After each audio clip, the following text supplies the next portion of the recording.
Hi, it's Bill calling for Street Circle Martial Arts, and this is how not to get hit in a fight. Many styles teach blocking, which is great if you're sitting there, you're ready, and you know what he's going to throw and you can block it.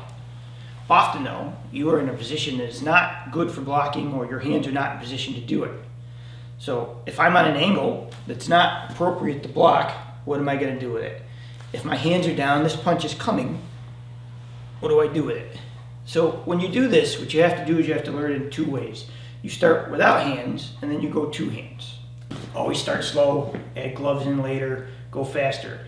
Little tip on this, when you're learning not to get hit, you have to explain to your partner this is not sparring. This is just a drill to move and not get hit.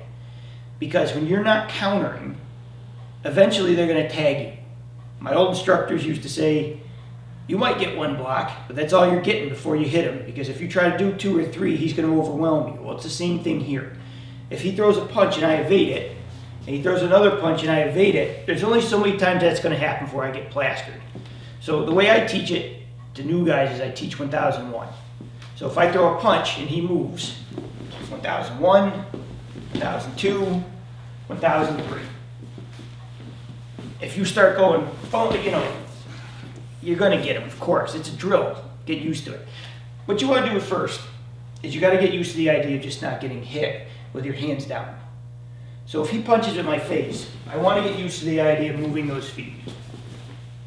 Moving that head, right? We all know you should be able to slip things and move.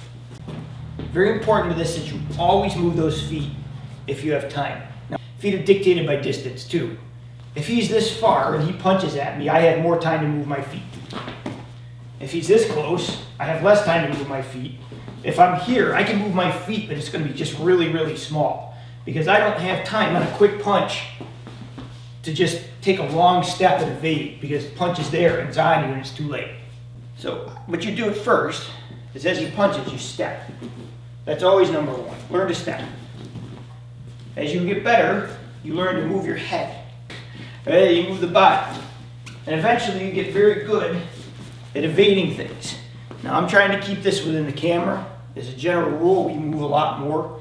There'll be a lot of movement around as he punches. I'll be moving much more to the sides and much more this way, just trying to not get hit. But just to show you in the camera, I'm staying kind of close.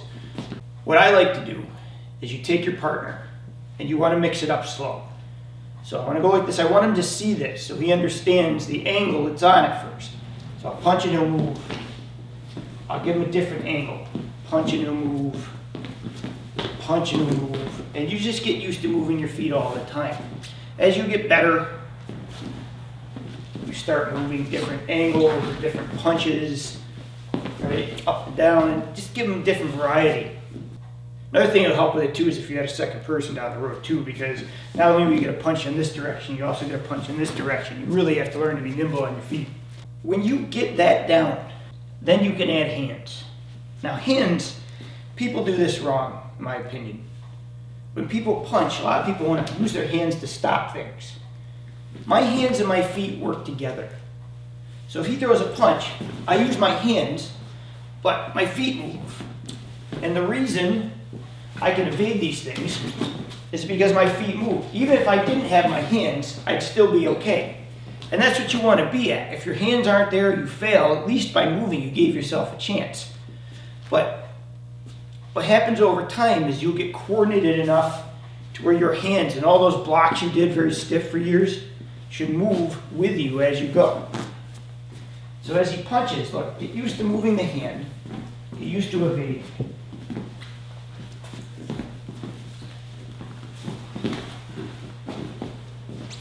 So sometimes I practice with my hands up.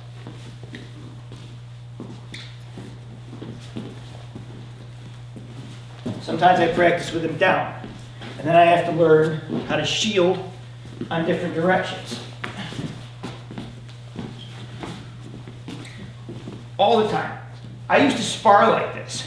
When I used to get bored, like being an upper belt, facing a lower belt, and I didn't want to overwhelm them, I would give them time to hit me. And I wouldn't punch back for a little while. Maybe for 3 or 4 minutes, I just let people punch me, and I'd move, and I'd escape and I just play and see how I can get around them. And you get hit sometimes, you know, it is what it is. This is how you learn to be very efficient, protecting your face. Now, another thing that's important when you're doing this drill, because a lot of your partners will do this because they're trying to be nice, is they'll throw and they'll miss you on purpose. And when they do that, they're not helping you, right? Because you believe you're like a ninja because you're blocking everything with your mind. Not the case. What's more important at first is not that they go fast, is they go through. If he doesn't move, I want him to understand that that punch was going to wrap him. So every time he doesn't move, I should push through him so he knows. As you get better and you add gloves and you want to add it a little harder, that's fine. But he has to understand that he's going to get hit. If I go like this and at the last second I bail off it, he didn't learn anything.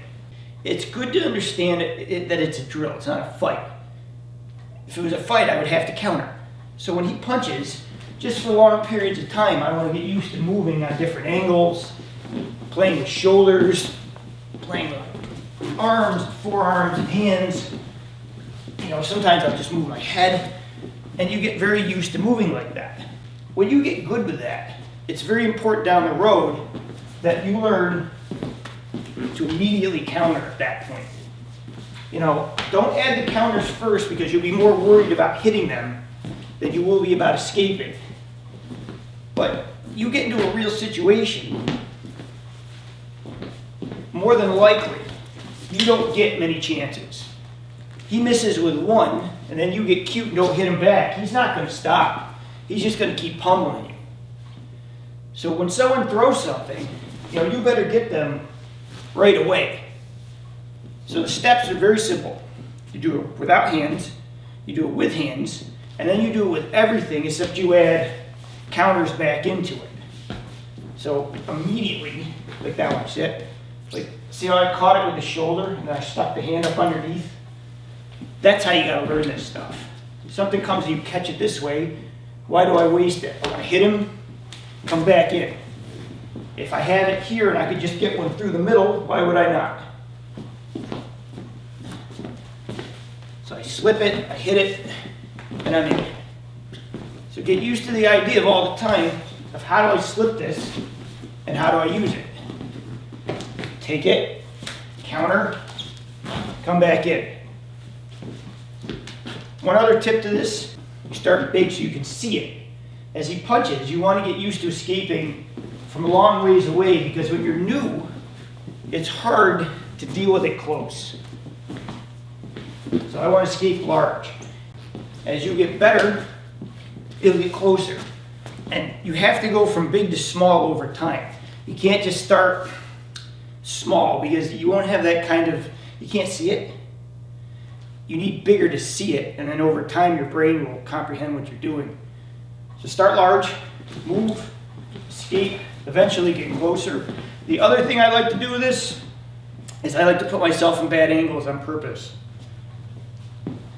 So everyone always wants to face up. This is what we're taught. He punches, I counter, he punches, I counter. But what if you're punched from here? So sometimes when I practice these things, I put myself into odd positions to make sure that as I escape, it's not always just squared up. Because if I see that thing coming from a different angle, you got to be able to do it. Sometimes I'm in, sometimes I'm out. Sometimes I'll counter. Sometimes I'll come back in, and whatever. It doesn't matter. But it's just a flow and a progression. Later down the road, you add it into your spot. So big to small. Start off without hands, add the counters, shrink it up over time. Thank you for watching. Please like and subscribe.